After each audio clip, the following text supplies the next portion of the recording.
उड़ते उड़ते हुए और किसी डकैत के आश्रम में चला गया, जहाँ लड़ाई झगड़ा मारपीट आदि होता है। कोई भी आए उसके पास जो भी माल है वो ले लिया और उसको ऐसे ही छोड़ दिया। जो अच्छे से दे देता है तो ठीक है, नहीं तो फिर पिटाई करते हैं। तोता भी ये देखता था, पकड़ो पकड़ो, मारो मारो, अरे कोई आ गया, बहुत धनवान है, बड़ा श्रीमंत साहूकार सेठ सा लग रहा है, ये सुनता था। और तोता का नियम क्या है, जो आप पढ़ाओगे वही पढ़ेगा। आप बोलोगे कि राम राम बोलो तो वो राम राम बोलने लग जाता है। एक सेठ जी सत्संग करने के लिए जा रहे थे, एक निवास मिल गया कि यहाँ पर 7 दिन रुकना है।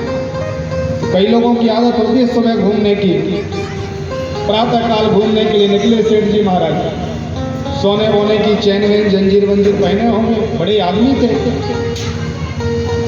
तो वहां से घूमने चले जा रहे थे, उनको नहीं पता था कि ये कोई डकैत का क्षेत्र है, नया नया उनका आवाज था। तो वो तोता जो ऊपर वृक्ष पर बैठा था उसने कहा पकड़ो पकड़ो, कोई बहुत बड़े सेठ जी आ रहे हैं।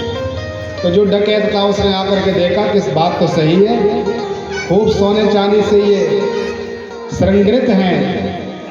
कहा देखो महाराज, पहले हम अच्छे से बोलते हैं कि जो आपके पास हो सो उतार के रख दो, और जो व्यक्ति मेरी आज्ञा का आश्रय नहीं लेता तो फिर ये डंडा हमारे साथ रहता है, ये बात करता है।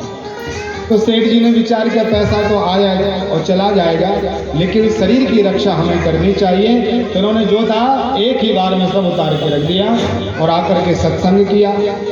मन में थोड़ी सी गिलानी थी मन में कि मैंने किसी का कोई अपराध नहीं किया, लेकिन मेरे साथ ऐसा क्यों हुआ। लंबा सा समय निकल गया।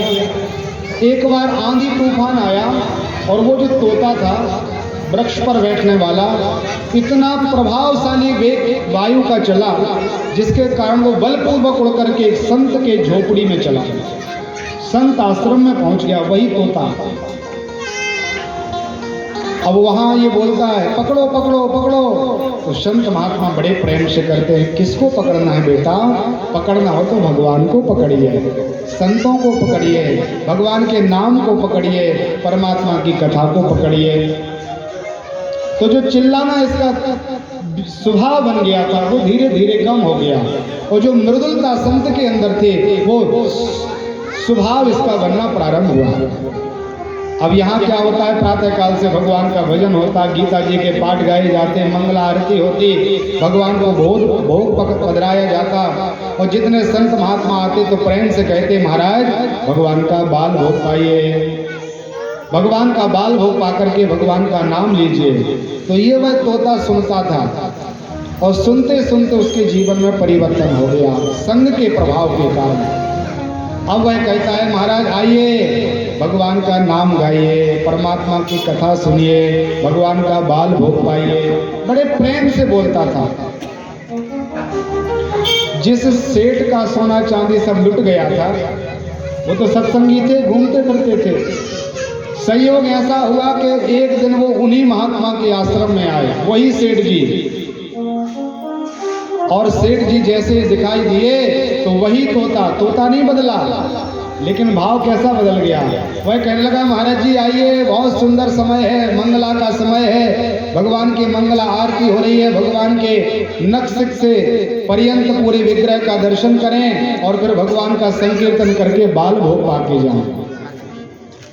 सेठ जी को बड़ा भारी आश्चर्य हो गया, और महात्मा ने विचार किया कि देखिए एक तोता कहाँ मेरे ऊपर लाठी और डंडों की वर्षा कराने वाला था, और एक तोता आज कितने प्रेम से बोल रहा है कि महाराज आइए भोजन पाइए।